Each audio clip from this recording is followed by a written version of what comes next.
Kita harapkan nanti di tahun 2020 akhir semua infrastruktur, kalender of event selesai akhir tahun depan. Insya Allah semuanya selesai.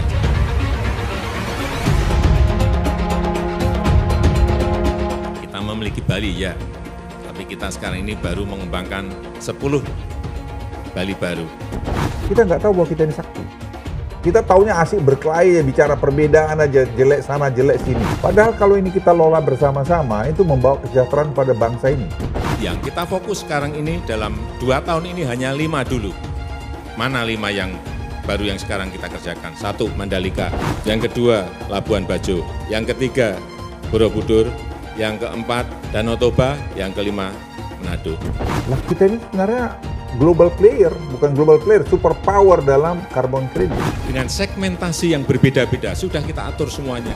Bulan Maret nanti, Yogyakarta International Airport juga sudah akan selesai 100%.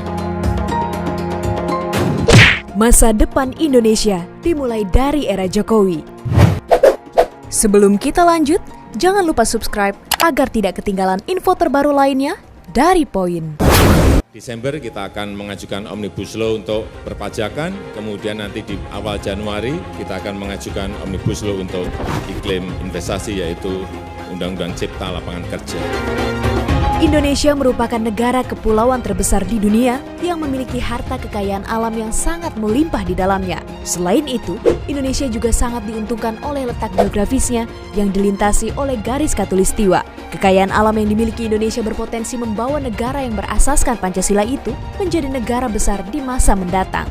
Salah satu kekayaan alam yang dimiliki oleh Indonesia adalah keberagaman aneka tambang yang terbesar yang tersebar di seluruh Nusantara. Berdasarkan data dari Indonesia Mining Association, Indonesia menduduki peringkat ke-6 sebagai negara yang kaya akan sumber daya tambang, di antaranya minyak, gas alam, emas, timah, tembaga, dan juga nikel. Dengan kekayaan bahan tambangnya tersebut, membuat Indonesia masuk dalam 10 besar sebagai produsen barang tambang mentah di dunia. Seperti diketahui, Indonesia merupakan pemilik cadangan dan pengekspor nikel terbesar di dunia.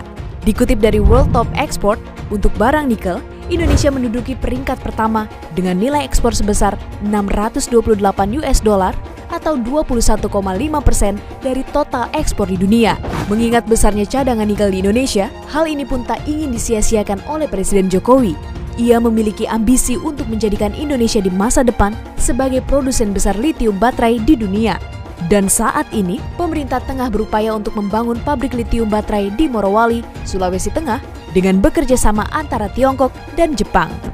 Kita ingin nanti dalam waktu kira-kira 2-3 tahun kita ingin turunan dari nikel ini bisa lari ke yang namanya lithium baterai. Inilah strategi bisnis negara yang sedang kita rancang agar negara kita Indonesia ini bisa menjadi hub besarnya bagi industri mobil elektrik. Arahnya ke sana. Karena kita memiliki nikel, ada kobalt, mangan, dan bahan baku lainnya yang bisa dipakai oleh industri dalam rangka membangun lithium baterai. Dan kita tahu Indonesia adalah memiliki cadangan nikel yang terbesar di dunia, nomor 1 di dunia. Ekonom PT Bank UOB Indonesia, Enrico Tanuwijaya memaparkan bahwa nikel adalah mineral yang sangat berharga di masa depan karena pesatnya perkembangan kendaraan listrik. Sebab, nikel merupakan salah satu logam terbesar dalam pembuatan baterai listrik dan baterai itu sendiri ibarat jantung dari revolusi mobil listrik. Menurut International Energy Agency, setidaknya ada 8 negara yang tercatat dengan penggunaan mobil listrik terbanyak. Yang pertama adalah Tiongkok, kemudian disusul oleh Amerika Serikat, Jepang, Inggris, serta 4 negara Eropa, yakni Norwegia, Prancis, Jerman, dan Belanda. Hingga saat ini, produksi baterai lithium ion global untuk kendaraan listrik masih berkonsentrasi di 4 negara, yakni Amerika Serikat, Tiongkok, Korea Selatan, dan Polandia. Dalam hal ini, Tiongkok jadi pemegang produsen terbesar baterai lithium ion dunia. Di samping itu, Menko Bidang Maritim dan Investasi Luhut Binsar Panjaitan mengatakan, Indonesia sebenarnya adalah negara superpower dalam hal karbon kredit. Pasalnya, Indonesia tengah memiliki 75 hingga 80% karbon kredit dunia yang didapat dari lahan gambut, hutan mangrove, serta hutan lepas yang terdapat di Indonesia. Menurutnya, Karbon kredit ini sangat dibutuhkan oleh negara-negara maju di Eropa dan tidak banyak yang tahu bahwa sebenarnya bangsa Indonesia ini sakti. Kita kan punya karbon yang besar, ya karbon kredit kalau kita sebutkan, karena kita punya peatland yang gambut itu kira-kira 7,5 juta hektar yang masih bagus. Ada kita punya hutan 108 juta hektar. Kita punya juga tadi mangrove itu hampir 3,1 juta hektar, dan juga kita punya seagrass dan sebagainya.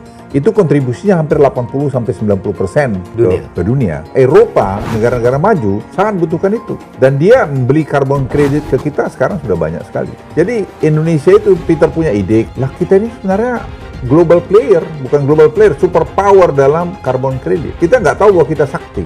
Mengenai karbon kredit, jika disederhanakan adalah suatu mekanisme perdagangan karbon di mana negara yang menghasilkan emisi karbon dari kuota yang telah ditentukan diharuskan untuk memberikan sejumlah insentif kepada negara yang mampu menyerap karbon melalui proyek penanaman hutannya. Semakin besar hutan untuk menyerap emisi karbon, semakin besar pula kredit karbon yang dimiliki oleh negara tersebut.